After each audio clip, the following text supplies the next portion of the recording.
Salut mes élèves. On a déjà vu qu'il y a 4 types de phrases. Il y a la phrase déclarative, la phrase exclamative, la phrase interrogative et finalement il y a la phrase impérative. Cette phrase qui exprime un ordre ou un conseil. Et à la forme négative, il exprime une interdiction. La phrase impérative est construite souvent autour d'un verbe à l'impérative. La phrase impérative se termine par un point ou par un point d'exclamation.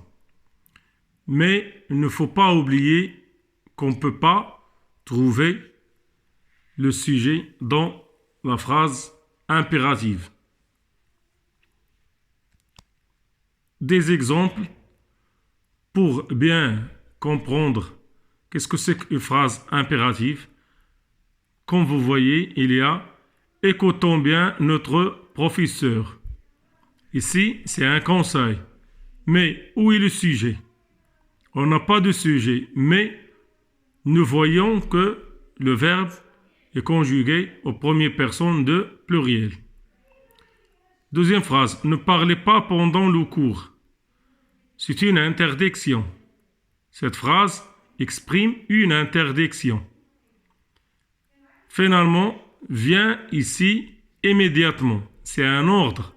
C'est comme si ton papa te donne un ordre de venir le voir ou quelque chose comme ça. Alors, n'oubliez pas, la phrase impérative exprime un ordre ou un conseil. À la forme négative, il exprime une interdiction. La phrase impérative est construite souvent autour d'un verbe à l'impérative. Et on va voir dans la leçon de la conjugaison, on va voir comment on peut conjuguer des verbes à l'impérative. Et finalement, la phrase impérative se termine par un point ou par un point d'exclamation. Merci à vous tous et prenez garde à vous.